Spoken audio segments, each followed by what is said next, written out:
wa ma kunna linahdinallah asyhadu an la ilaha illallah wahdahu la syarikalah wa asyhadu anna muhammadan abduhu wa rasuluhu amma ba'd. Alhamdulillah pada malam ini Allah menakdirkan kita untuk bisa istiqomah di dalam Al-Quran dan Sunnah. Mudah-mudahan Allah membuka hati kita untuk mendapatkan ilmu yang bermanfaat dan semoga Allah memberikan kekuatan kepada kita untuk bisa mengamalkannya. Dan mohon kepada Allah kita ini merupakan amal soleh yang ditetapkan oleh Allah pahalanya dan semoga kita semua dijadikan oleh Allah husnul khotimah. Amin ya rabbal alamin. Monggo dok. Iya, baik. Halo, Assalamualaikum Ari. Dibaca aja. Waalaikumsalam warahmatullahi wabarakatuh. Ya, Win. 199 ya. Ya, Ya. ya. Dari Abu Mahzuroh radhiyallahu anhu, sesungguhnya Nabi Shallallahu alaihi wasallam mengagumi suara Bilal. Maka Ya. beliau mengajarkannya azan. Diriwayatkan oleh Ibnu Huzaimah. Nah, insya Allah paham ya dok, mudah. Ya, sudah jelas ya, Ustazah. Jadi Rasulullah itu punya dua muazin, satu Bilal, kedua namanya Ibnu Umi Maktum. Bilal ditugaskan azan awal, artinya azan ketika memberikan peringatan kepada masyarakat kalau di bulan Ramadan itu untuk sahur. Nah, jadi kalau kedengaran ini Bilal yang azan, berarti ini sahur udah bisa dimulai. Tapi begitu adzan untuk subuh, maka Rasulullah menugaskan kepada Ibnu Umi Maktum. Nah, begitu Ibnu Umi Maktum adzan, berarti itu sudah masuk waktu sholat subuh. Ya itu dok. Ya.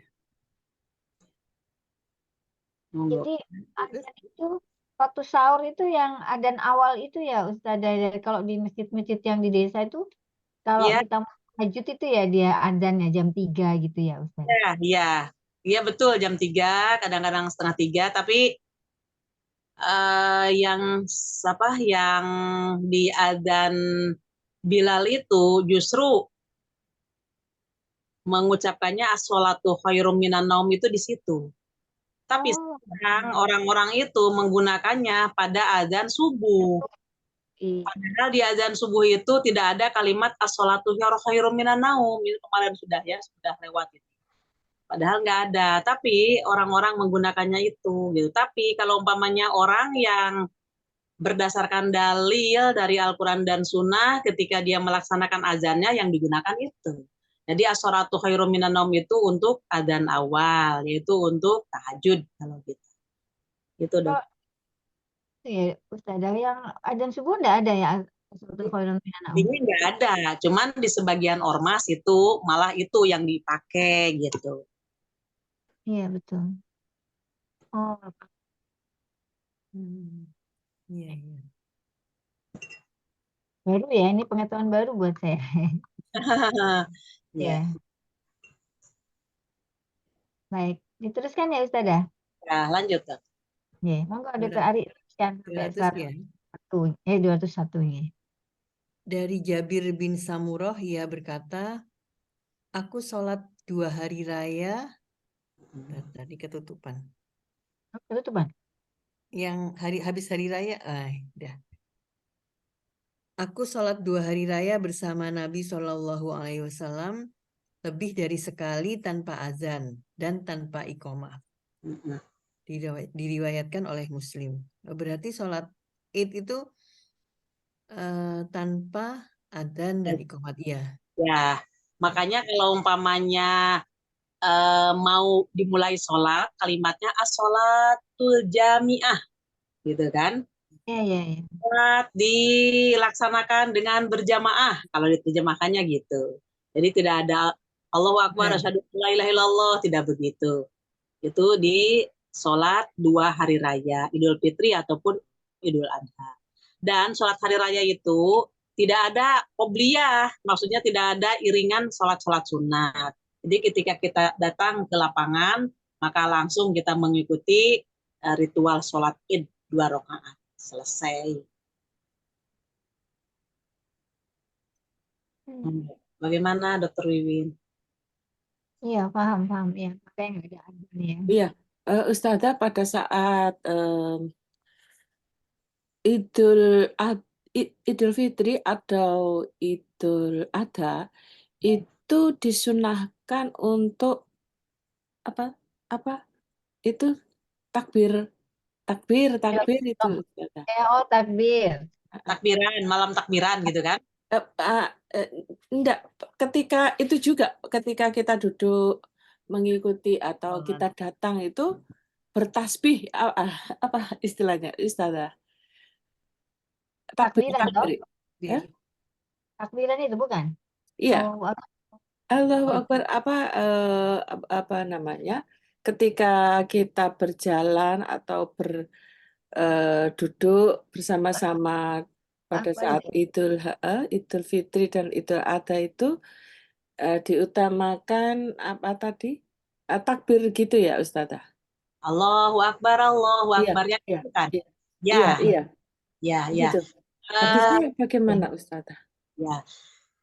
Sebenarnya itu, yaitu di malamnya ya Pak, bukan di malamnya. Memang kita mau masuk ke pas hari rayanya itu.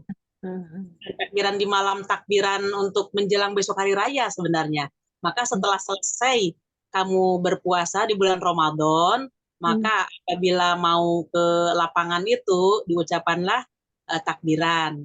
Hendaklah mengagungkan Allah gitu di dalam Iya. Al-Qur'annya. Yaitu pelaksanaannya yaitu ketika kita masuk ke tempat sholat berjamaah itu di lapangan. Nah, kalau di Mekah itu kan korelasinya dengan pelaksanakan haji. Maka ketika kita berangkat dari Muzdalifah ya menuju ke lontar jumroh itu, maka selama di jalan itu boleh Allahu Akbar, la ilaha illallah. Nah, boleh itu atau boleh labbaika.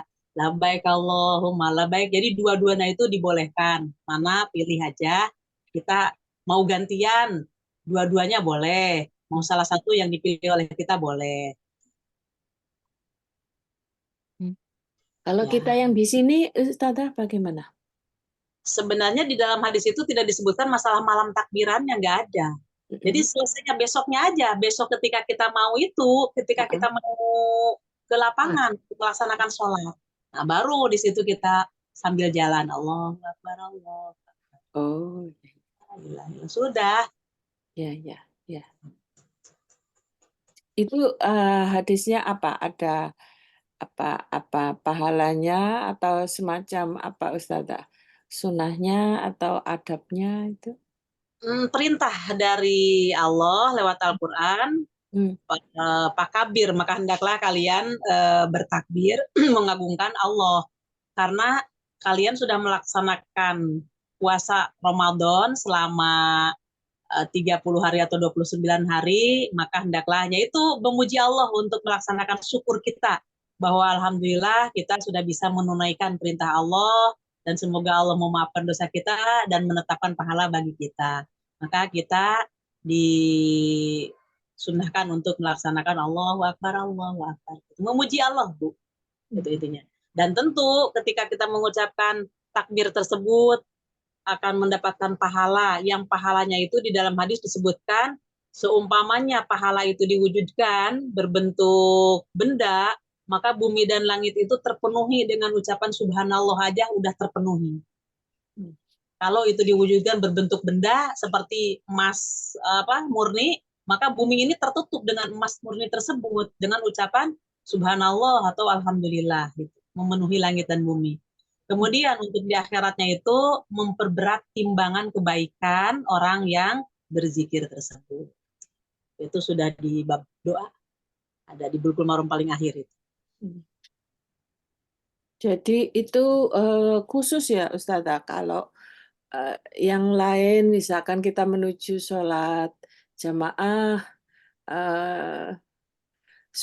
jamaah misalkan sholat fardu ya, subuh, duhur itu tidak dianjurkan tidak ada tuntunan untuk mengucapkan itu ya selain Tidak ada, itu sholat hanya tadi. dalam itu saja hanya untuk menuju ke tempat sholat Idul Fitri, Idul Adha, ke lapangan lah kalau. Iya. Ya, Ustazah, terima kasih. Monggo lanjut. Ya, ya. Susi ya, Mbak Susi ya. Monggo 201. Ini aja lanjut ke 202.202-nya, Baik. Dok. Ya, baik. 202, monggo. Dan 203. 202 ya. Ya. Dari Abu Qatadah radhiyallahu anhu dalam hadis yang panjang, pada mereka waktu tertidur dari sholat. Kemudian Bilal adzan. Lalu Nabi Shallallahu Alaihi Wasallam melaksanakan sholat sebagaimana biasa beliau lakukan setiap hari. Diriwayatkan oleh Muslim. Jadi seperti tadi ya Ustazah, Bilal itu ada muadzin yang untuk menyerukan sholat ya. Tahajud dia ya. Kalau bahasa kita ini sholat tahajud sederhananya begitu. Mm.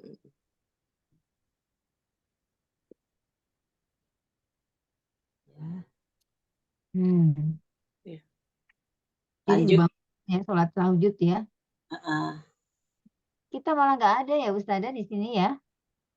Tapi di Jarang. desa ya, di desa ada. Iya, jarang orang. Tapi dokter kalau umpamanya dokter mendengarkan di masjid yang dekat Muhammadiyah itu, Masjid Muhammadiyah itu sering mengumandangkan.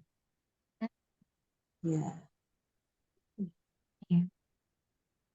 Adzan awal kalau kita itu ngomongnya namanya adzan awal. Monggo lanjut. Ya, silakan Mbak Susi dilanjut. 203. Dan riwayat Muslim dari Jabir radhiyallahu anhu, sesungguhnya Nabi Shallallahu Alaihi Wasallam datang ke Muzdalifah dan sholat maghrib dan isya di sana dengan sekali adzan dan 2 iqomah. Oh, di jamak. Iya. Kan Iya. kan naik haji, Dok. Iya. Dok kan di jama. Dan Iya, itu iya.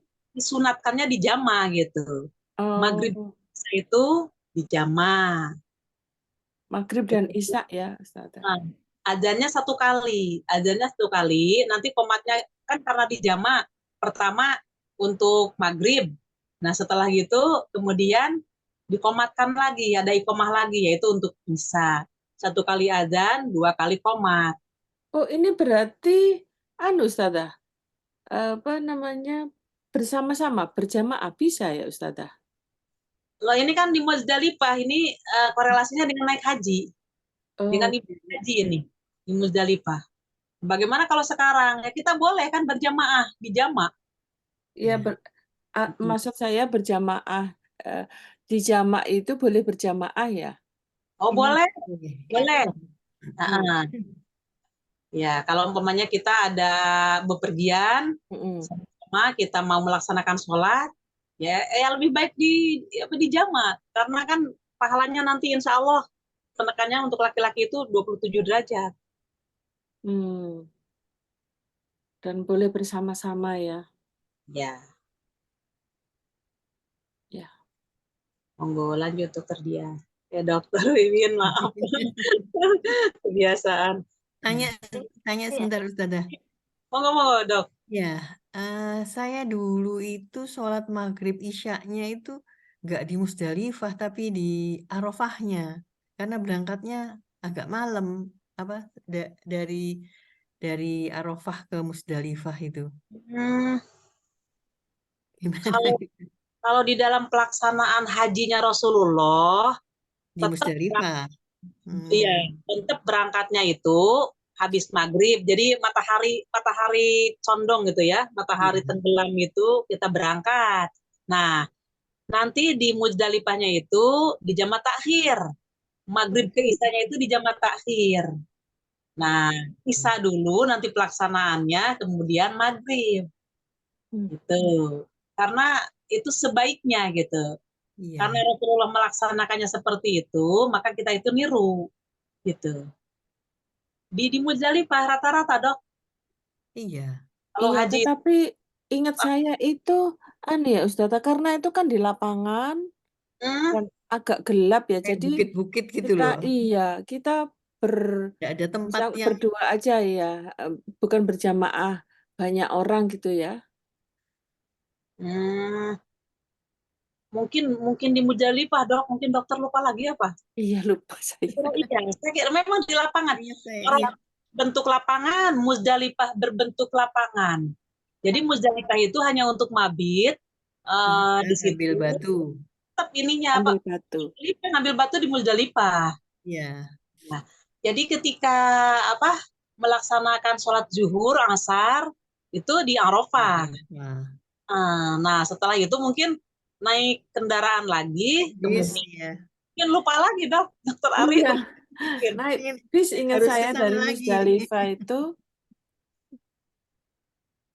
Ya, Ya, iya. naik bis. ya naik bis menuju Naik bis. Muzdalifah, tapi itu insya Allah mutawifnya itu pasti membawanya ke Muzdalifah dan di situ memang sebagaimana ritual yang dilaksanakan oleh Rasulullah, sholatnya di jama. Indonesia di Jama ya. Iya mungkin. Udah lupa. Iya. Saya ngikut imamnya aja waktu itu, jadi ndak apa Ya, nggak ingat seperti ya. robot. Ya. Nah, bisa di Muzdalifah diambil itunya apa batunya Batunya. di Minanya nanti kan. Iya, dibawa ke Mina. Nah, di Minanya biasanya ngambil di pinggir-pinggir apa itu? Kubah-kubah itu ya. Pinggir tenda-tenda itu kan ada. Nah, ngambilin di situ.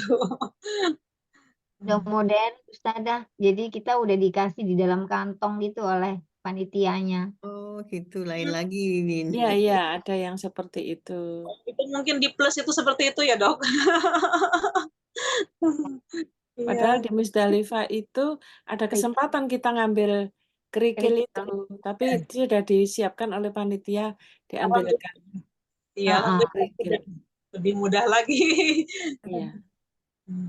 Mungkin takutnya nanti ukurannya atau bentuk apa itu permukaannya tajam itu kan berbahaya juga ya. Jadi mungkin panitia Kecil lah. iya, Kecil. Besar juga sebesar ibu jari, itu pun setengahnya ibu jari, kecil-kecil gitu. ya karena Rata-rata yang saya temui itu kerikilnya bentuknya kayak apa pipih-pipih tajam gitu loh, Ustaz. Ada yang seperti itu. Jadi kalau mencari yang bulat-bulat itu agak susah. susah. Iya. Iya. Ya insya Allah lah, mudah-mudahan apa yang telah kita lakukan selama ritual haji Allah menerima, dan semuanya kita ada kekeliruan sedikit, semoga Allah memaafkan kita ya. Tetap kita mengharapkan haji yang kita sandang ini mabrur dan makbul, walaupun sudah beberapa tahun harapan kita seperti itu. Itu dok. Monggo Dokter Wiwit. Ya, Mbak Susi dilanjutkan karena ini kayaknya berhubungan dengan 204 ya. 204 ya. Dan riwayat pula dari Ibnu Umar radhiyallahu anhuma, Nabi Shallallahu alaihi wasallam menjamak antara maghrib dan isya dengan sekali iqomah.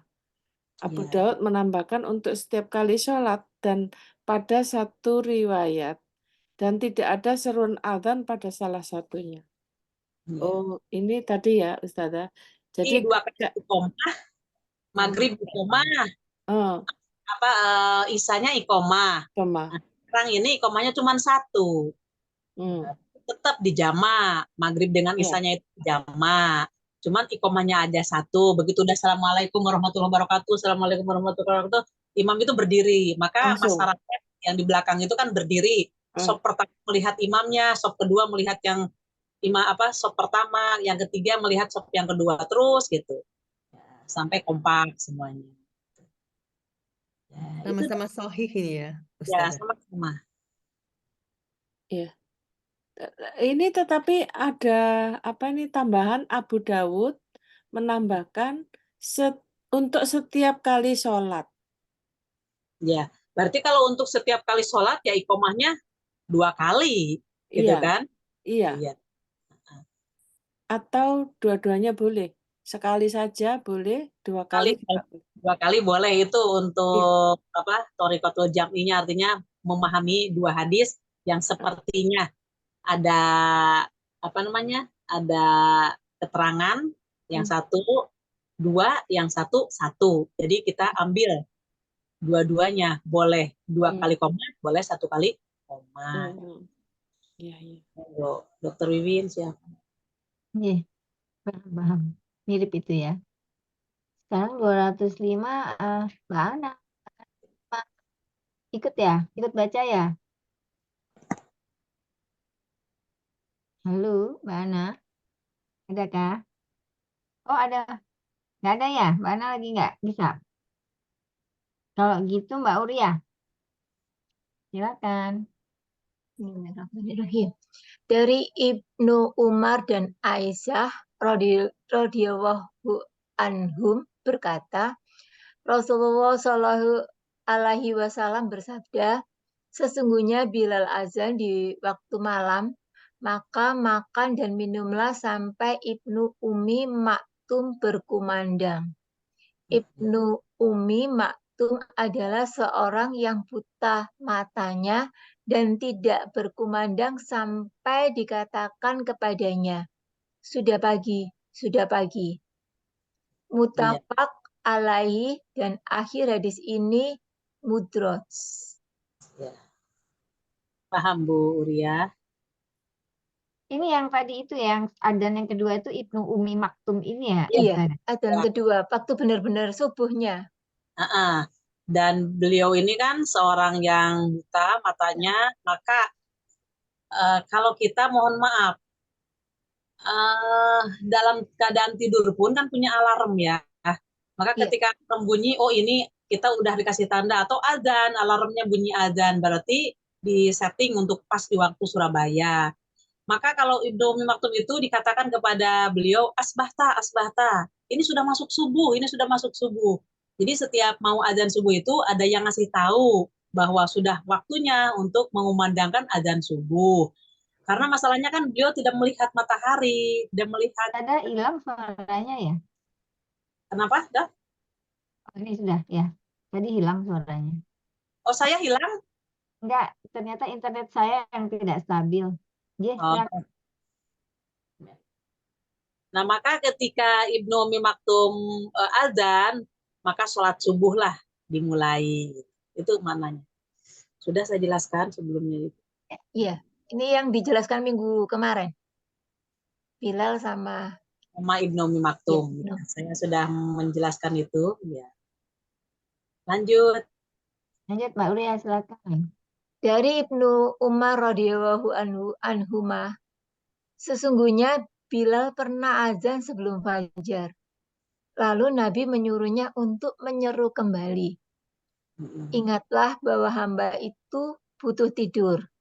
Diriwayatkan oleh Abu Dawud dan ia melemahkannya. Bilal pernah azan sebelum fajar. Ya, paham? Belum waktunya subuh sudah azan. Bukan, belum waktunya fajar yang pertama kan? Oh, Kan fajar yang pertama. Sahur. Belum fajar. Oh iya. Kalau Bilal kan azan yang pertama. Nah, ini Bilal itu azan pertama di fajar yang kemarin itu. Fajarnya fajar kizib gitu kan. Nah, itu belum masuk ke fajar kizib gitu. Maka kata Rasulullah itu, ini orang-orang kan nggak ada yang bangun. Maka ketika itu disuruh lagi pas waktunya azan seperti gini. Kalau kita pakai jam, Bilal itu azannya di jam 2. Ketika Bilal azan di jam 2 kan pada tidur semuanya, kok nggak ada yang bangun. Maka ketika jamnya udah jam 3, Rasulullah menyuruh lagi azan lagi gitu. Nah, begitu jam 3, maka orang-orang pada bangun gitu maknanya. Iya, iya. Lanjut. Oke. Saya lagi ya. Ya, monggo dong. Dari Abu Sa'id Al-Khudri radhiyallahu anhu, ia berkata, Rasulullah Shallallahu alaihi wasallam bersabda, apabila mendengar azan, maka ucapkanlah seperti apa yang ia ucapkan. Muttafaq alaihi. Ini yang dimimpikan kemarin. Dan diriwayatkan Al-Bukhari dari Muawiyah radhiyallahu anhu sama dengannya. Paham dok mananya? jawaban pada saat azan yang di mimpi itu. Ya, apabila kalian itu berarti kepada kita ini yang mengaji, yang membaca. Apabila kalian mendengar azan, maka ucapkanlah seperti ucapan orang yang azan tadi. Kalau muazinnya Allahu Akbar, maka kita pun Allahu Akbar, Allahu Akbar. Maksudnya menjawab azan gitu. Nah, Allahu Akbar, maka kita pun niru. Asyhadu alla ilaha illallah, kata muazin. Terus kita jawab asyhadu alla ilaha illallah. Tapi kebanyakan manusia jarang menjawab azan. Jadi udah tahu bahwa itu azan, ya udah tidak dijawab. Nah, berarti dia termasuk mengabaikan apa yang diajarkan oleh Rasulullah. Maka ini pembelajaran bagi kita setelah kita tahu hadis 207 ini, begitu mendengar azan langsung kita jawab. Allahu Akbar, Allahu Akbar. Nggak perlu kita keras suara, tapi di dalam ucapan pelan pun Allahu Akbar, Allahu Akbar. Kita tahu. Dan ketika kita mohon maaf mendengarkan sesuatu dari HP kita ataupun kita lagi melihat sesuatu, maka diusahakan itu dimatikan dulu, kemudian kita konsen beralih untuk menjawab azan. Karena di dalam menjawab azan itu nanti ada kelebihan tertentu. Ada sesuatu yang diberikan oleh Allah kepada dia yang orang lain tidak menjawab azan itu tidak diberikan. Iya. Nanti ke depan insya Allah. Di depan, mudah-mudahan sekarang bisa dijangkau. Lanjut, Dr. Wiwin. Ini masih berhubungan, Mbak Ur ya. Lagi deh kalian. Dan riwayat Muslim dari Umar radhiyallahu anhu mengenai keutamaan menjawab muazin kalimat demi kalimat kecuali dua hai Allah. Beliau menjawab la quwata wala quwata illa billah. Hayakuwalah. La haula wala quwata illa billah. Jadi itu azan muazin mengatakan hayya 'alas shalah, maka kita jawabnya enggak boleh tapi kita menjawab la haula wala quwata illa billah. Hayya 'alas shalah, berarti kita jawabannya hayya apa? La haula wala quwata illa billah. Sama hayya shalah. Hayya 'alas shalah dijawabnya la haula wala quwata illa billah. Transfer lah ya. La haula wala quwata illa billah. Lanjut. Baik, saya sekarang yang baca ya. Dari Utsman bin Abil Ash radhiyallahu anhu, dia berkata, wahai Rasulullah, jadikanlah aku imam untuk kaumku. Beliau bersabda, engkau imam mereka dan perhatikanlah orang yang paling lemah di antara mereka. Dan ambillah seorang muazin yang tidak mengambil upah dari hasil azannya. Dikeluarkan oleh imam yang 5 dan dihasankan oleh At-Tirmizi serta disohihkan oleh Al-Hakim. Monggo dok, bagaimana? Jadi kalau kita jadi imam itu kita yang memilih muazinnya ya Ustazah, dan muazin yang dipilih itu yang bukan minta upah ya. Jadi sukarela ya, ikhlas ini. Utsman itu mungkin kan rumahnya jauh dengan Rasulullah. Maka mohon dijadikan seorang imam di masjidku, di musolaku gitu. Nah, kalau umpamanya orang-orang datang ke Rasulullah mungkin jauh gitu kan, ke Madinah itu jauh. Mungkin agak pinggiran. Maka Rasulullah SAW bersabda, anta aja katanya, engkau aja yang menjadi imam untuk mereka. Nah, tapi kamu sebagai pemimpin untuk mereka di dalam sholat, diperhatikan orang yang lemah. Karena yang menjadi makmum itu kan boleh orang yang sudah sepuh, ada yang anak-anak, ada yang biasa, sehat, tapi punya keperluan. Atau dia dalam kondisi sakit gitu. Kalau membaca suratnya yang panjang-panjang kan KO gitu kan. Maka dari itu usahakan yang pendek-pendek gitu kan untuk sabis waladhdallin amin. Nggak usah baca surat An-Naba atau apa Al-Baqarah, tapi ya sederhana aja lah yang Anas, Al-Falaq gitu kalau jadi imam. Tuh. Itu ya Ustazah ya, malah diringankan sekali ya Ustazah ya. Iya, betul. Bahkan seorang yang tahfiz juga, yang seorang yang hafiz di dalam membaca Al-Quran, kalau dia jadi imam, nggak boleh dia bawa karab sendiri, mentang-mentang surat Al-Baqarah hafal, terus itu dibaca sampai imam itu di belakang itu melaknat kepada makmum itu melaknat kepada imam. Besok lagi saya tidak akan datang kalau dia jadi imam. Jadi gitu. Jangan sampai menjadi fitnah gitu. Betul-betul meringankan ya, Mas, luar biasa. Betul. Jadi betul-betul Islam itu indah ya, Dok. Mudah dan indah. Monggo lanjut. Siapa, Dok? Nah, dari Malik bin Al-Huwairits radhiyallahu anhu, dia berkata, Rasulullah SAW bersabda kepada kami, apabila telah tiba waktu sholat, maka hendaklah salah seorang dari kalian mengumandangkan azan, dikeluarkan oleh imam yang 7. Artinya memang azan itu dalam tanda petik wajib ya Ustazah untuk atau mengundang waktu sholat ini ya. Ya, idza hadaratis sholat, apabila datang waktunya sholat, fal yu'azin lakum ahadukum, hendaklah dikumandangkan azan bagi kalian. Atau hendaklah mengazani seseorang untuk memberitahu bahwa sholat sudah masuk. Jadi fungsi azan itu, Dok, untuk memberikan kabar kepada masyarakat bahwa waktu sholat sudah masuk. Seandainya azan itu dikumandangkan bukan untuk sholat, saya belum menemukan dasar hukumnya. Biasanya di mana yang dikumandangkan azan, Dok? Iya, saya pernah dengar itu kalau melahirkan anak ya, Ustazah. Itu bagaimana, Ustazah? Di Di telinga. laki-laki sebelah kanan, kalau nggak salah ya, Enggak. wanita. Itu adzan seperti itu bagaimana? Di dalam hadisnya itu hadisnya lemah. Jadi seorang bayi yang lahir, yang kanan diazanin, yang kiri dikomatin gitu kan, dikumandangkan komat. Itu hadisnya lemah. Oh, Waktu ngubur juga, ngugurkan ya Ustazah. Nah, itu apalagi itu sama sekali. Saya belum menemukan belas itu. Dan yang azan itu kan untuk orang yang hidup, orang yang hidup yang dia itu dikasih tahu waktunya sholat. Tuh.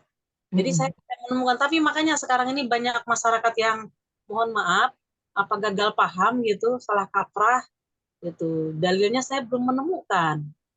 Itu Yang kan kedua, mudin itu kan ya Ustazah. apa, Dok?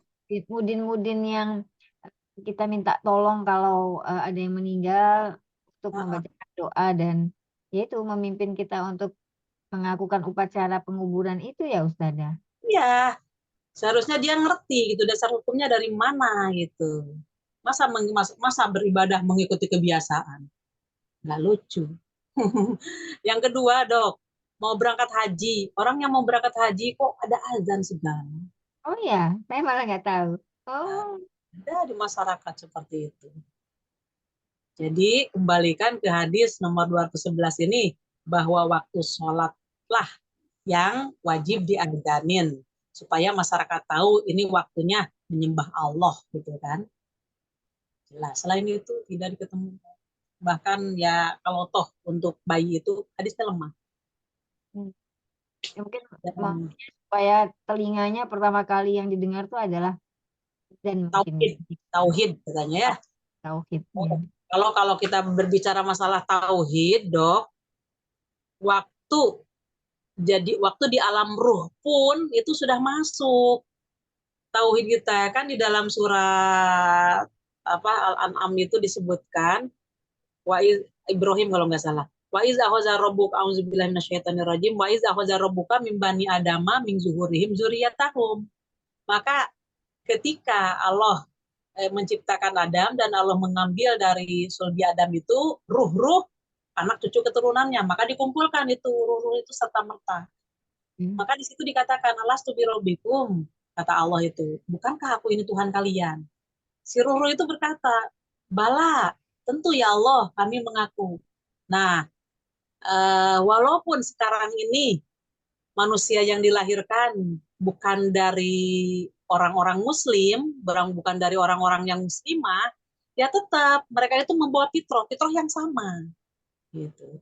Cuma nanti berubahnya setelah dia mengerti, memahami itu entah keluarganya yang menjadikan dia itu seorang Nasrani, seorang penyembah berhala, seorang yang menyembah api. Nah, maka itu adalah orang tuanya lah. Gitu. Semuanya manusia yang dilahirkan itu dalam keadaan bersih, Fitrah. dalam fitrah, ya dalam keadaan suci. Artinya ya suci dari kesirikan. Semuanya menganut Islam, menganut agama tauhid. Maka dari itu ya sekarang seperti inilah lingkungan, lingkungan keluarga, orang tua dan lain-lain sebagainya. Nah, dengan adanya seperti itu aja, begitu si anak lahir sudah dalam keadaan fitrah, itu jelas Al-Quran, firman Allah. Maka masalah azan itu hadisnya lemah, tidak bisa dijadikan dalil bahwa seorang bayi yang lahir wajib diazanin dan dikomatin. Kalau toh mau menyampaikan kepada si bayi itu kalimat tauhid, ya begitu kita lahir, alhamdulillah, alhamdulillah juga sudah ucapan itu. Segala puji bagi Allah. Subhanallah, subhanallah, Allahu Akbar, Allahu Akbar, alhamdulillah. Sudah sampai ke telinganya si bayi tersebut. Oh, cukup dibacakan tasbih, tahmid gitu ya, Ustaz ya, takbir gitu ya. Lemah hadisnya ada. Ya. Dari Tirmizi kalau nggak salah itu ada. Monggo lanjut dok, siapa dok? Iya, Mbak Ana sudah siap kah? Oh enggak ya, kalau begitu Seterak. ini Mbak Novian siapa ya? Mbak Novian Baria belum kenal saya. Monggo dibaca. 212. Apa bisa bacakah Mbak Novian? Oh belum ya? Kalau gitu kembali ke Mbak Susi ya. Monggo. Ya. 213 ya. 212. 12. Mm-mm. Dari Jabir radhiyallahu anhu, sesungguhnya Rasulullah Shallallahu alaihi wasallam berkata kepada Bilal, apabila kamu adzan, berlambatlah, dan apabila kamu iqomat, percepatlah. Dan berilah waktu antara adzan dan iqomat seperti lamanya orang yang menyelesaikan makan. Diriwayatkan oleh At-Tirmizi dan beliau melemahkannya. Loh, gimana Ustaz? Ini kok ada terakhirnya ada melemahkannya itu Walaupun derajat hadisnya lemah, tapi matannya atau isi dari hadis tersebut bisa diterima. Oh, oke. Ya, jadi pada saat antara adzan dan iqomah itu diberi waktu gitu maksudnya. Misalkan ini mungkin diberi mungkin pada saat itu sahur atau apa yang ukuran waktunya itu seperti orang menyelesaikan makan gitu ya Ustazah. Ya. Mungkin 10 menit kita bisa selesai makan kan ya? Iya, Dok, iya. ya. Bisa selesai 10 menit. Jadi dia kasih jarak 10 menit. Nah, untuk apa maksudnya? Untuk memberikan kesempatan kepada orang-orang yang berbuka puasa, barangkali mereka ingin melaksanakan sholat berjamaah. Maka dari itu, waktu kemarin kita ke Mekah, kan ada jarak kan? Seperti itu. Jadi, tapi lama jaraknya, setengah jam kadang-kadang ya, Enggak, lebih. Ustazah. Kemarin waktu saya haji itu malah cepat sekali, Ustazah. Sampai sholat qobliyahnya itu jadi cepet-cepetan gitu karena pendek. Nggak tahu mungkin karena saking banyaknya jemaah ya. Jadi saya sana tuh nggak nyaman ya karena terlalu cepat jadi iqomahnya itu. Jadi kita sholat qobliyah tuh cepet-cepetan gitu. Kalau nggak ketinggalan takbiratul ikramnya. Kalau dulu dok, mungkin udah berapa tahun yang lalu kan, Iya, 2007 saya berangkat itu lama dok, sampai setengah jam lebih itu nunggu komat gitu, sampai betul. udah apa namanya ya memang di situ kan sudah doa ini doa itu semuanya sudah terucap. Oh, ini masih lama ya baru. Ya waktu umrah yang kapan tuh masih lama. Kemarin ini yang cepat sekali. Udah Iya, cepet ya. Iya. terlalu banyak. Ya. Iya. Nah, mungkin ada yang protes mungkin ya Dok, ada yang menyampaikan jangan terlalu lama gitu. Ya, Jadi banyak yang lemah-lemah itu kan Ustadz ya, Jadi dipertimbangkan untuk tidak terlalu lama orang-orang menunggu ya. ya. Karena Betul. banyak saya penuh sesak memang. Ini. Monggo lanjut Dok, terus. Ya, ini waktu yang utama untuk diijabahnya doa juga ya Ustazah antara azan dan iqomah Iya, ya. azan dan qomat itu dikabulkan doa. Maka pada waktu antara azan dan qomat di Mekah dan Madinah itu lama. Makanya doanya itu sudah diulang-ulang, sudah semuanya terucap. Ya memang loh kok ini belum lagi, mungkin mereka panjang-panjang gitu dalam berdoanya itu. Gitu. Iya betul itu, antara azan dan qomat itu terkabulkannya doa. Monggo lanjut. Pak Uria lagi ya, silakan. Dan baginya dari Abu Hurairah radhiyallahu anhu, sesungguhnya Nabi Shallallahu Alaihi Wasallam bersabda, jangan mengumandangkan azan kecuali orang yang telah berwudu. Dan At-Tirmizi melemahkannya juga. Ya. Jadi yang boleh kalau di sini boleh azan itu orang yang punya wudu. Ya, tapi hadisnya lemah. Karena masalahnya Rasulullah diperintah untuk wudhu. Kata Rasulullah, aku diperintah wudhu hanya untuk melaksanakan sholat. Ya. Tuh. Jadi kalau wudhu itu adalah syarat sahnya sholat. Tapi kalau azan tanpa wudhu pun tidak masalah gitu. Sah azannya dan boleh, tidak dosa. Kalau sholat tidak wudhu itu yang menyebabkan tidak diterimanya sholat. Itu Bunda. Monggo lanjut. Ini masih. Dan di riwayat At-Tirmizi dari Ziyad bin Al-Haris radhiyallahu anhu, ia berkata, Rasulullah Shallallahu Alaihi Wasallam bersabda, barang siapa yang azan maka dialah yang iqomat, dan ini pun lemah. Azan biasanya sendiri-sendiri. Orang yang azan dia berhak untuk iqomah. Karena ini lemah tidak wajib. Jadi nanti kalau umpamanya yang komat yang lain seolah-olah tidak sah komatnya gitu. Maka ini lemah, siapa aja yang mau komat. Jadi yang azan si A, nanti yang komat yang iqomahnya si B gitu. Enggak masalah. Lanjut. Kitab salat. Baik, saya baca 215 dari riwayat Abu Daud dari Abdullah bin Zaid. Ia berkata, aku melihatnya dalam mimpi, yakni azan, dan aku menginginkannya. Tapi Nabi SAW bersabda, kamu yang iqomat. Dan ada kelemahan juga. Paham dok? Enggak. Ini maksudnya bagaimana ya Ustazah? Melihat siapa? Melihat siapa dalam mimpi? Oh, melihat azan. Iya, jadi yang pertama melihat di dalam mimpi orang yang azan, itulah Abdullah. Jadi artinya Abdullah dimimpikan seorang laki-laki. Di dalam mimpinya itu si laki-laki itu azan gitu. Karena itu ilhamnya datang ke Abdullah, maka Abdullah itu mengajukan kepada Rasulullah, ingin saya menjadi muazin katanya.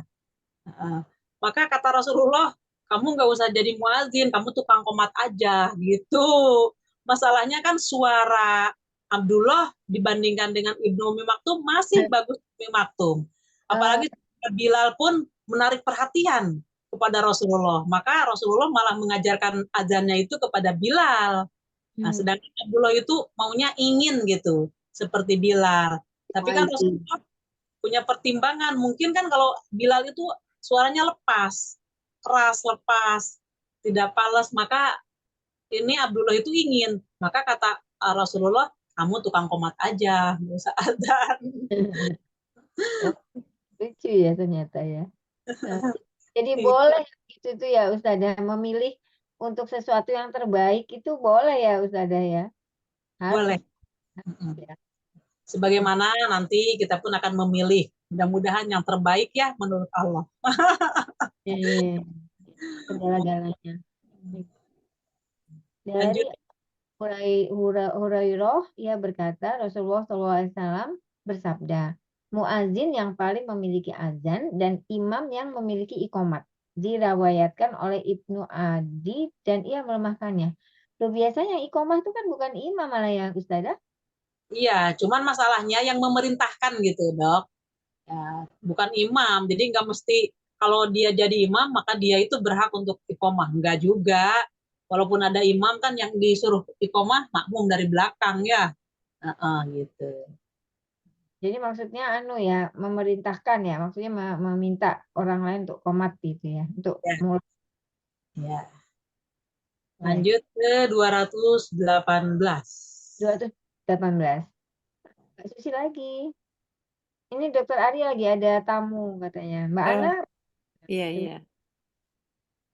218 ya. Dari Anas radhiyallahu anhu, ia berkata, Rasulullah Shallallahu alaihi wasallam bersabda, doa antara adzan dan iqomah tidak ditolak. Nah, ini Dok yang tadi Diriwayatkan oleh An-Nasa'i dan disahihkan oleh Ibnu Huzaimah. Oh, dan ini soheh ya. nilainya iya. Maka seumpamanya kita ada hajat apa, nah, setelah dengar azan, hendaklah di situ diucapkan minta kepada Allah dengan seikhlas-ikhlasnya dan terus diulang-ulang doa kita ini. Siapa tahu pas kita lagi mengucapkan Allah mengabulkan, insya Allah. Dan itu insya Allah akan terwujud, akan terrealita dalam kehidupan kita yang kita inginkan. Insya Allah seperti itu. Monggo lanjut Dok. silakan Mbak Susi.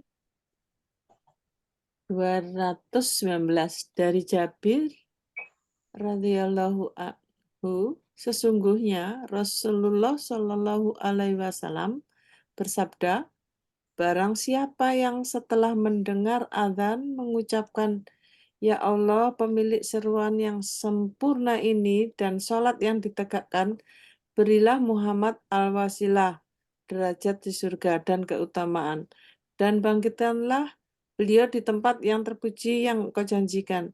Niscaya halal untuknya syafaatku pada hari kiamat, dikeluarkan oleh imam yang tepat. Bagaimana Bu Susi? Ini bacaan setelah Azan. azan ya, Ustazah. Apa ini bacanya? Dilirik ke teks Arabnya ya. Iya. Kurung buka. Iya. Nah, Gimana Ustazah? dari titik 2-nya ini Allahumma robba hazihi dawati tamah wa sholatil qaimah ati Muhammadanil wasilata wal fadilah wa ba'athu maqamam mahmudanil lazi wa'attah. Seperti itu. Tapi kalau yang di TV-TV itu sudah ada tambahan. Yang menambahin adalah para ulama. Jadi diulang lagi kalimat ini. Nah, lebih baik daripada panjang-panjang nggak hafal, lebih baik kita ini ngambil yang ori. Kalau ini yang ori. Allahumma robba hadid dakwati tamah wasyolatil Imah imah ati ati Muhammadil wal fadilah fadilah wa ba'asku maqamam mahmudan lazi wa'attah. Nah, kata Rasulullah, barang siapa yang mendengar azan, kemudian setelah selesai azan, jadi kita begitu dengerin azan Allahu Akbar, kita ikuti kata-kata untuk azan tadi. Begitu sampai ke hayya 'alas shalah, maka kita jawab la haula wala quwata illa billah. Kemudian di akhirnya la ilaha illallah, kita pun mengucapkan la ilaha illallah. Lanjut dengan jawaban kita. Allahumma robba hazihi da'wati tammah wassolatil qaimah ati Muhammadanil wasilata wal fadilah wa ba'ashu maqamam mahmudanil lazi wa'attah. Maka kata Rasulullah, halat lahu syafaati yaumal qiyamah. Orang tersebut berhak halal mendapatkan syafaat atau pembelaan dariku pada hari kiamat. Tapi kebanyakan orang itu banyak yang tidak menjalankan ini. Mendengar azan, biasa-biasa aja, cuman jawabannya ini sudah zuhur. Sudah, nggak dijawab itu azan. Jarang seperti itu. Padahal mereka kalau meninggal itu ingin sekali mendapatkan syafaat dari Rasulullah. Maka jawaban azan inilah salah satunya yang mendatangkan syafaat Rasulullah kepada orang tersebut. Insya Allah mudah-mudahan setelah kita membaca hadis 219 ini dikasih greget di dalam hati kita untuk menginginkan mendapatkan syafaat dari Rasulullah dengan menjawab azan. Monggo Dok, ada pertanyaan? Assalamualaikum Ustazah, mau tanya, Monggo, Waalaikumsalam. kalau misalnya azan di sekitar rumah kita kan banyak sekali masjid berdengung kayak suaranya nggak jelas gitu. Terus kita ngikutin, kadang-kadang ngikutin yang ini jelas tiba-tiba hilang, terus ikut yang jelas yang lain lagi, masjid yang lain lagi. Jadi kita tuh batasnya antara doa yang makbul itu antara iqomah dan itu azan sama iqomah itu ngikut yang mana gitu. Kita misalnya kadang-kadang kita tahu yang sana sudah iqomat, yang sana belum gitu. Dipilih salah satu, dokter ngambil yang mana? Gitu. Dipilih salah satu, kan yang azan banyak. Nah, saya ngambil di azan yang ini. Monggo, Ya, diambil ya. salah satu aja. Atau kalau kita berjamaah, ikut berjamaah umpamanya, ya berarti masjid yang kita datangi itu. Iya. Iya. Terus kalau misalnya kita terlambat dengar azan gitu ya. Terus ibaratnya kita terlambat dengar azannya, jadi kita membalas jawaban azan itu mulai dari tengah-tengah bukan dari awal gitu. Terus nah itu apa setelah itu kita baca doa setelah azan, apa kita masih bisa dapat syafaat gitu? Ya. Pas kalau umpamanya kita dengar di tengah-tengah, ikuti yang tengah-tengah. Akan tetapi kalau umpamanya pas muazin lagi azan, ya kita seolah-olah mendengar dari awal. Kita nirukan. Pasti kan dia sebelumnya itu membaca Allahu Akbar, maka kita Allahu Akbar, asyhadu an la ilaha illallah, asyhadu an la ilaha illallah, asyhadu anna Muhammadar Rasulullah, asyhadu anna Muhammadar Rasulullah. Nah, pas kita di tengah-tengah itu hayya 'alas shalah, maka kita jawab la haula wala quwata illa billah. Jadi seolah-olah kita yang azan gitu dari pertama. Iya. Monggo, Iya. seperti itu boleh. Atau langsung kita, karena kita menemukannya hanya di tengah-tengah, pas hayya 'alas shalah, maka kita jawabnya la haula wala quwata illa billah. Nanti di akhirnya tetap kita membaca Allahumma rabb hadzihi da'wati tammah seperti yang tadi disebutkan dalam. Insya Allah orang tersebut mendapatkan syafaat dari Rasulullah di hari kiamat. Cuman ya ironisnya banyak orang yang tidak menjawab dan mengabaikan. Iya, iya. Baik, makasih Ustazah. Ya, sama-sama. Monggo Dokter Wiwin. Iya. Monggo, ini Mbak Novian panggilannya siapa? Lucy, Mbak. Nama suami belum diganti. Oh ini Lucy. Iya. Walah Lucy tuh. Lucy. Iya, iya. Belum diganti sama suami yang itu, soalnya nanti yang masang suami yang Kayaknya kok suaranya kenal, dia namanya nggak kenal. Lucy akan Ini. diganti ya, 220. Baru, Dok. Oh, bab baru nih. Iya, iya. Oh ya, bab syarat sahnya sholat. Iya, bab baru Bunda Lucy. Dari Ali bin Thalq radhiyallahu anhu, dia berkata Rasulullah Shallallahu alaihi wasallam bersabda, apabila salah seorang dari kalian kentut, hendaklah ia keluar berwudu dan mengulangi sholatnya. Diriwayatkan oleh Imam yang 5 dan disahihkan oleh Ibnu Hibban. Iya. Paham ya, Dok? Iya. Iya, Bunda Lucy, paham ya? Iya, sudah. Jelas. Apabila salah seorang kalian kentut di dalam sholat, maka kentutnya itu jangan dibiarkan. Artinya, saya malu dengan tetangga kanan kiri, nggak usah. Ya kalau batal ya batal aja. Nah nanti kalau umpamanya itu lagi berjamaah nanti kita habis wudhu ketemu di mana? Di rakaat yang ketiga atau rakaat yang kedua atau nanti di akhir, kita ikuti gerakan-gerakannya imam itu, maka kita nanti sempurnakan, kurangnya kita berapa rakaat, maka kita sempurnakan. Sudah selesai, namanya masbuk.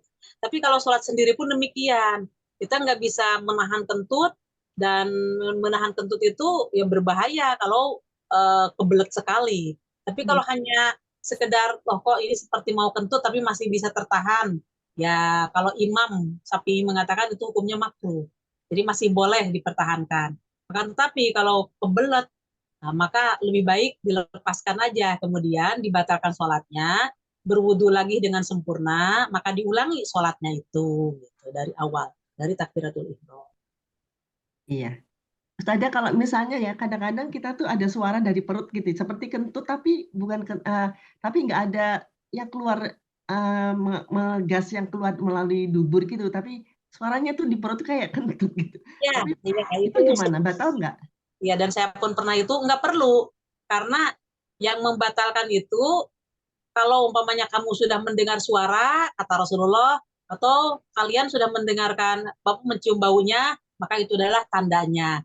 Jadi barang siapa yang ketika sholat kemudian dia merasa perutnya sakit seolah-olah ada yang keluar, harus diperhatikan apakah kita mencium baunya dari kentut kita atau kita tidak mencium bau tapi ada suara.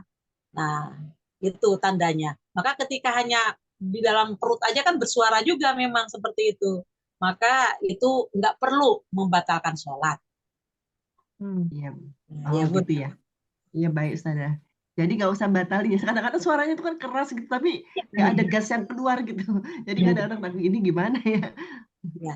Nggak usah membatalkan. Jadi tandanya di dalam hadis ada dua, yaitu apabila kamu mendengar suara atau mencium baunya. Itu, Bun.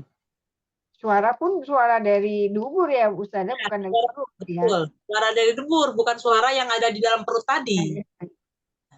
Iya. Oh iya iya. Monggo Baik. lanjut, masih Bunda Lus kita. Ya, Desi silakan.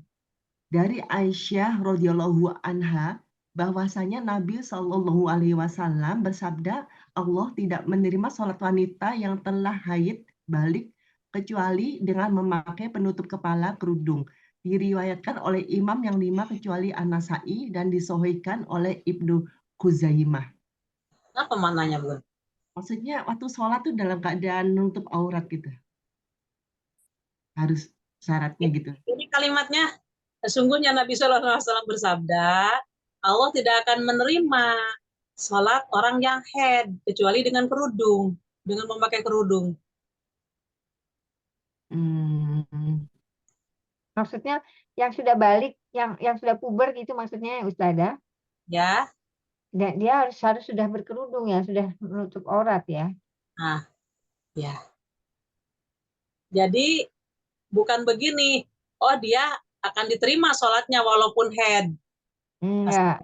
Kerudung seolah-olah gitu kan mananya.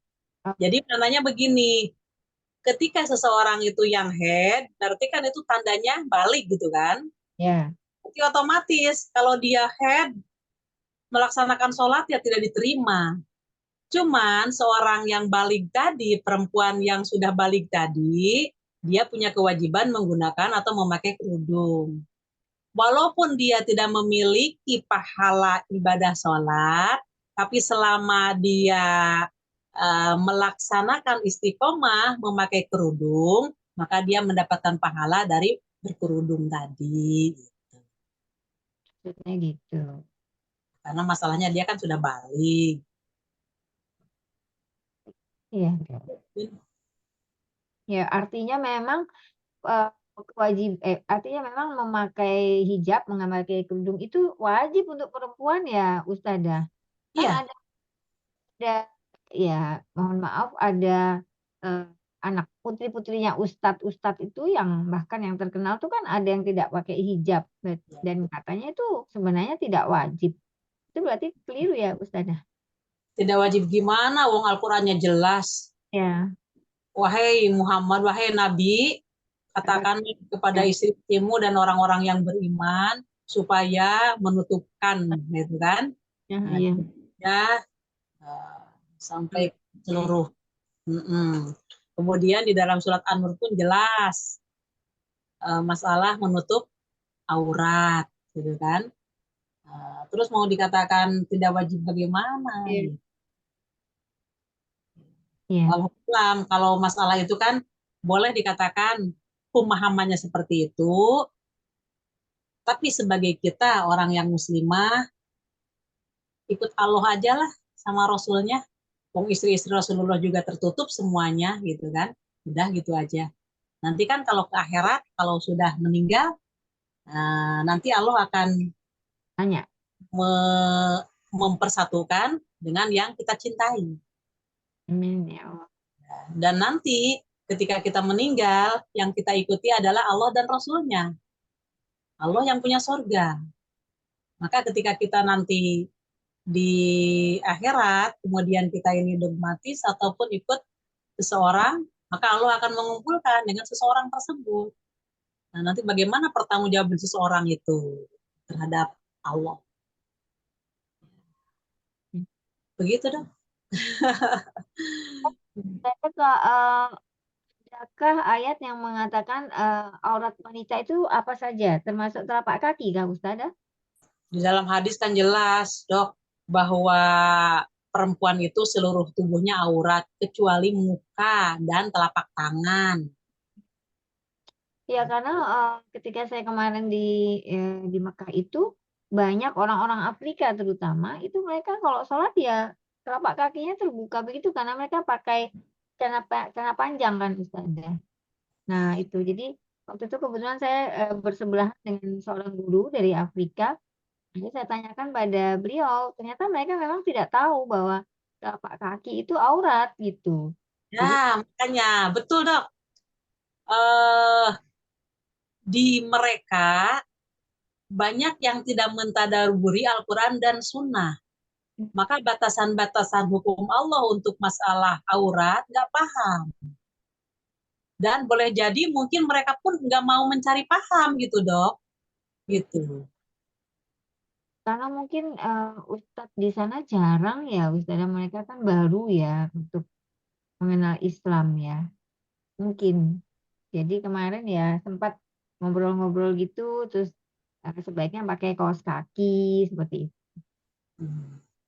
Terus gimana, Dok, ketika disampaikan dakwah itu? Dia senang sekali, dia bilang, aduh saya baru tahu. Terus dia panggil teman-temannya itu untuk bercerita bahwa ternyata telapak kaki itu harus ditutup gitu. Alhamdulillah ya, Dok ya. Kalau Iya, kita iya. dakwah ke mereka. Dia, Subhanallah. dia bercerita bahwa keluarganya dia itu bukan Muslim, jadi dia itu mualaf karena dia menikah dengan suaminya yang Islam gitu. Jadi dia sebenarnya mualaf gitu, tapi dia itu guru dan terpandang gitu. Jadi dia kemarin bersama rombongan teman-temannya itu.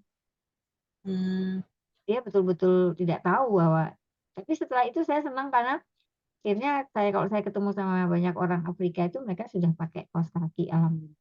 Iya. Dan itu rambut pun kan terbuka, Dok. Rambut pun hanya dibelitkan gini aja dia pakai kerudungnya.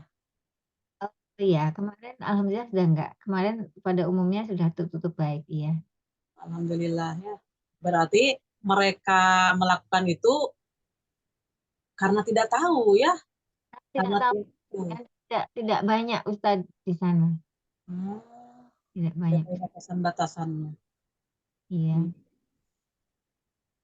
Ya, alhamdulillah kita bersyukur ya, Dok. Iya. Banyak banyak agak. yang Muslim gitu. Iya. Ya, monggo, lanjut. Dok. Baik.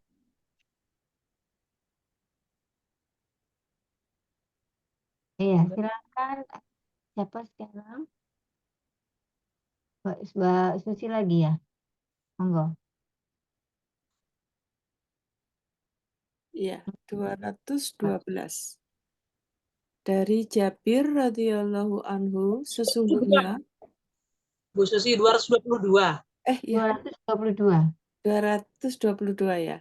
Dari Jabir radhiyallahu anhu sesungguhnya Nabi Shallallahu alaihi wasallam bersabda kepadanya, apabila kainmu luas, maka berpakaianlah dengannya, yakni di dalam sholat.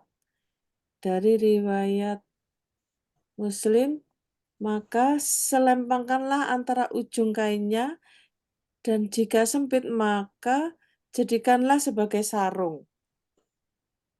Oh, ini terhadap laki-laki ya Ustazah? Laki-laki, diselempangkan kan? Iya. Gimana kalau orang yang melaksanakan berpakaian ihram laki-laki ya? Iya. Nah, kemudian kan dibelitkan aja kan di badan itu. Gitu kalau panjang. Tapi kalau umpamanya pendek cukup seperti kita pakai sarung di di, di apa? Dililitkan gitu.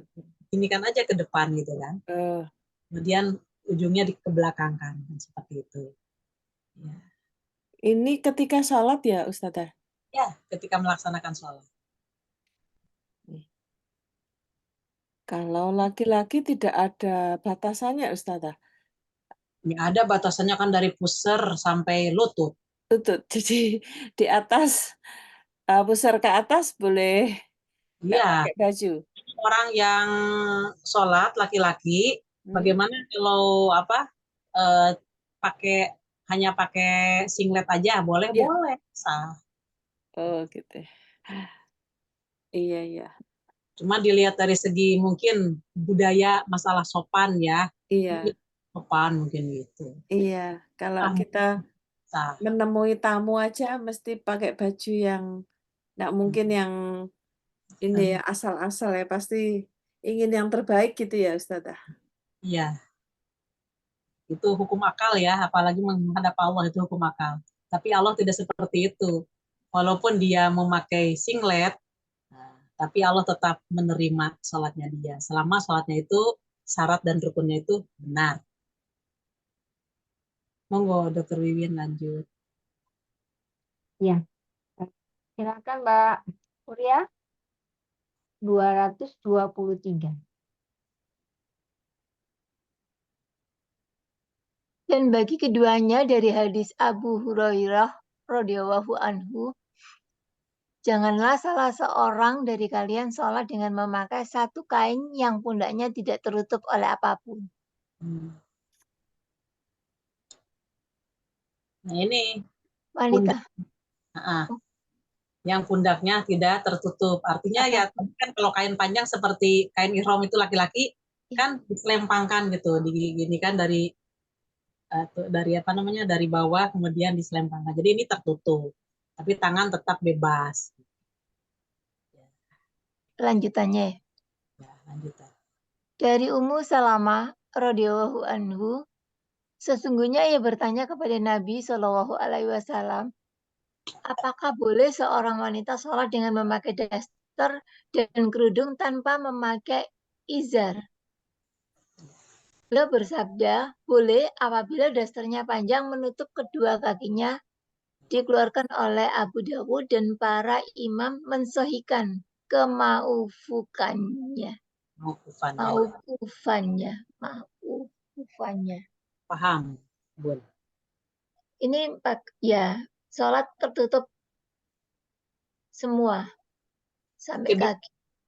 Kebiasaan kita kan kalau sholat pakai ruku. Ya. Ruku itu sudah tidak diperbincangkan lagi. Ya. Tapi ruku yang putus-putus itu yang maksudnya yang biasa kita pakai kan separuh-separuh. Hati-hati kalau umpamanya kita dalam keadaan Allahu Akbar mengangkat tangannya kan terbuka tangan. Maka dari itu ketika kita sholat menggunakan ya tangan panjang, daster yang tangannya panjang. Nah, yang apalagi kalau ada ikatan tali ininya ya, karet di pergelangannya. Jadi kita bebas, Allahu Akbarnya itu tidak kelihatan tangan itu. Nah, itu harus dijaga oleh kita. Artinya ketika kita sholat menggunakan rukuh yang tidak langsung, hendaklah diperhatikan dengan menggunakan daster. Jadi ada khusus baju sholat untuk menutup tangannya, jangan sampai kita kelihatan.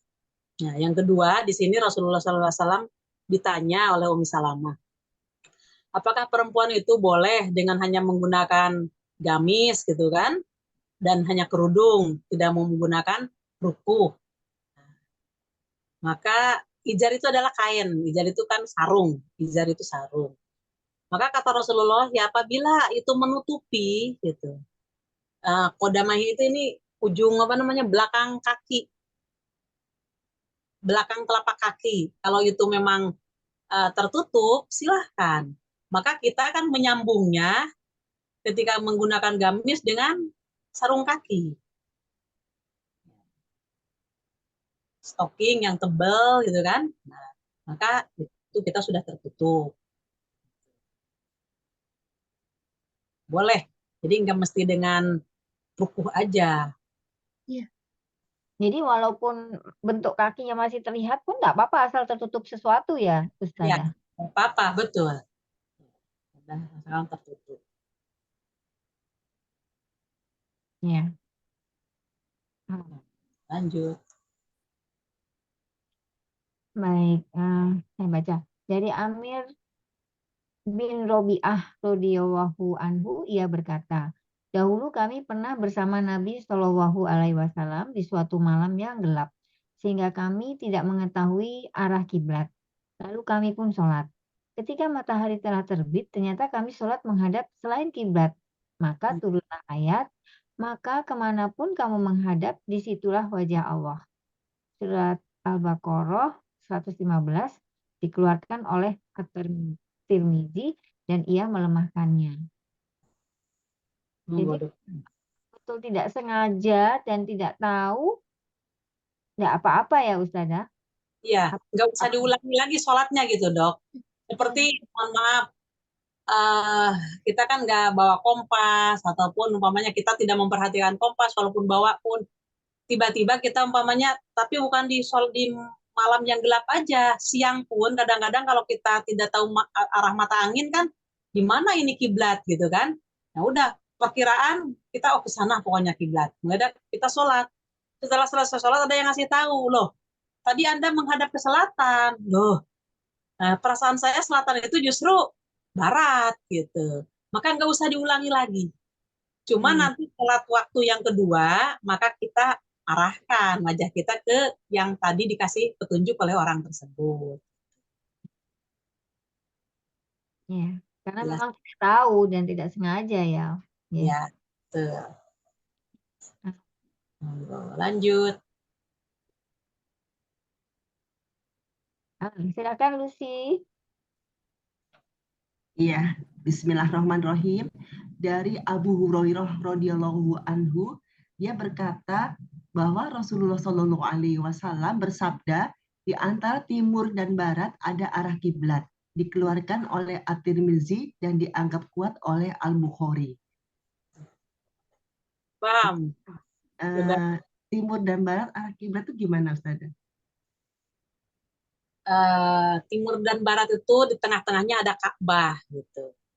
Jadi sebelah apa namanya barat, umpamanya gini, ini kan Ka'bah.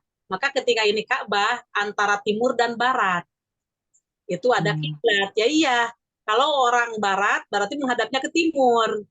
Kalau orang yang di sebelah Ka'bah dari timur berarti menghadapnya ke barat. Sebagaimana kita kan posisi Indonesia itu adalah sebelah timur dari Ka'bah.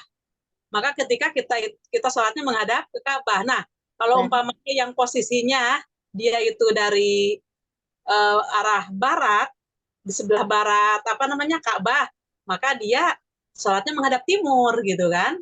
Begitu juga yang selatan dan utara. Gitu.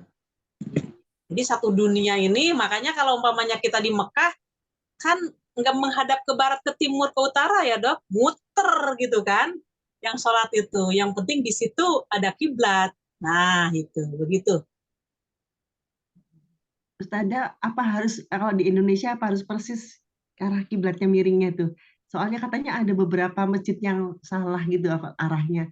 Jadi ke arah Afrika gitu.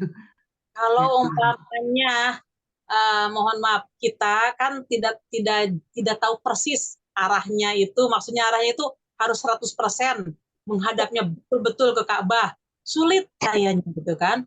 Maka dari itu hanya ijtihad, di sini itu diperkirakan gitu.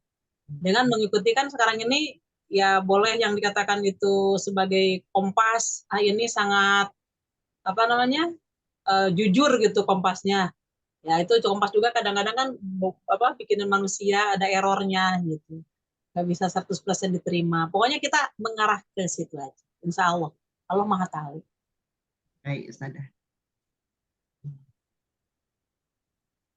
Lanjut. Lanjut, dokter. Ya, Bu Lucy, silakan, masih berhubungan nih kayaknya. Dari Amir bin Robi'ah radhiyallahu anhu, ia berkata, Rasulullah Shallallahu Alaihi Wasallam sholat di atas untanya kemana saja ia mengarah. Muttafaq alaih. Al-Bukhari menambah, beliau berisyarat dengan kepalanya dan beliau tidak melakukan hal tersebut di sholat wajib. Jadi sholat di kendaraan bisa ya Ustazah ya? Ya, ketika kita berada umpama mohon maaf di pesawat ataupun di kereta api, kemana arah kita si kendaraan itu berjalan mau ke selatan, ya tetap kita ke selatan mengikuti arah yang kita tuju. Apalagi kalau momennya di pesawat ataupun di kereta api. Kalau ini kan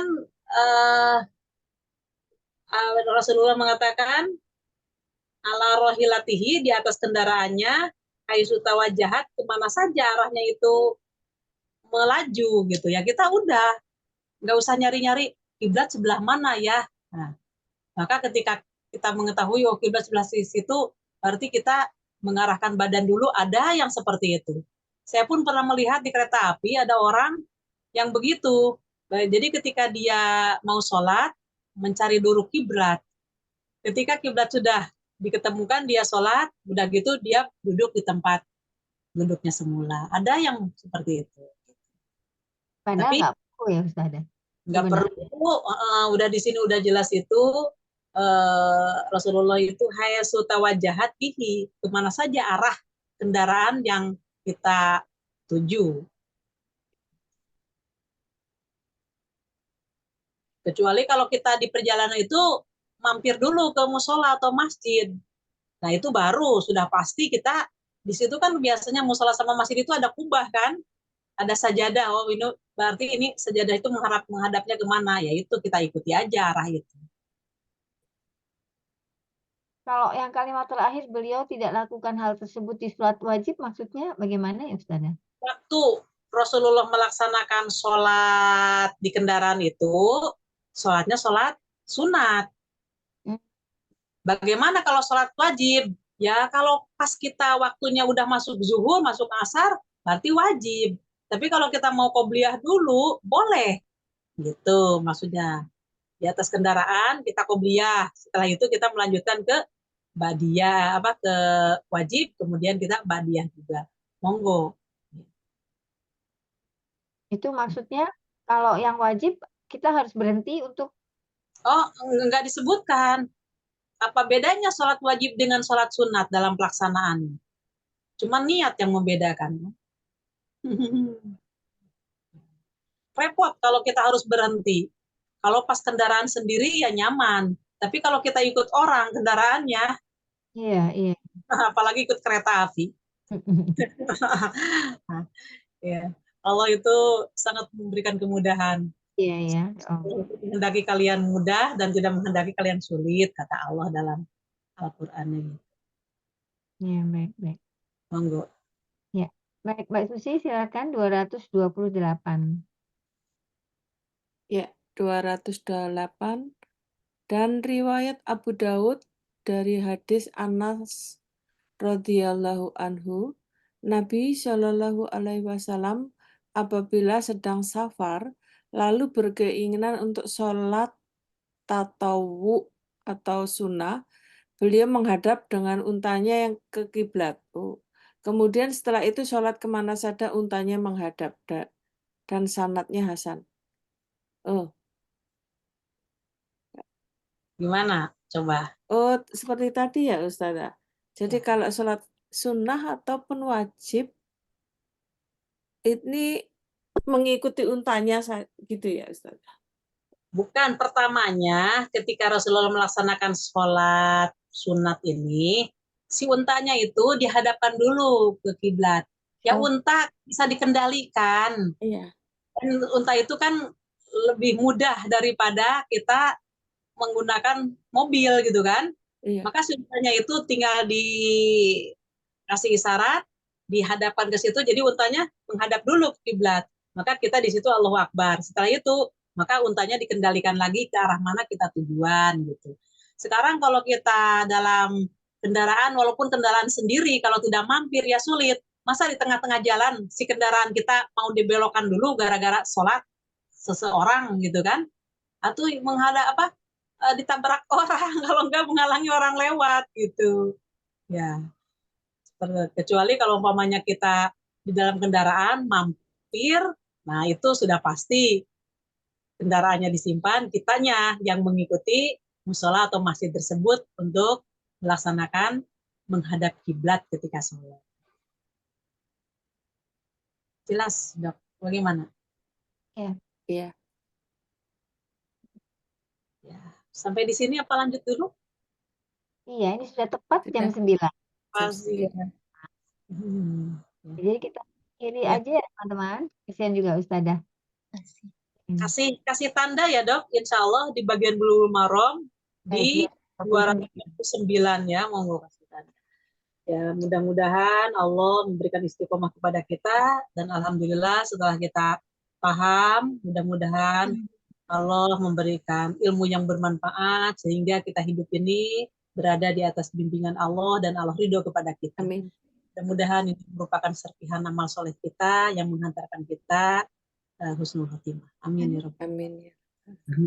Qulu qouli hadza astagfirullah li wa lakum subhanakallahumma wa bihamdika asyhadu an la ilaha illa anta astaghfiruka wa atubu ilaik. Rabbana atina fid dunya hasanah wa fil akhirati hasanah wa qina adzabannar. Wassalamualaikum warahmatullahi wabarakatuh. Waalaikumsalam warahmatullahi wabarakatuh. Terima kasih. Terima kasih. Assalamualaikum. Waalaikumsalam. Insya Allah minggu depan ketemu. Ya, salam minggu depan ketemu. Saya akhiri langsung ya. Ya, Oke. Terima kasih, Win. terima kasih Selamat Wiwin, terima kasih Susi, Hmm. terima kasih Lucy.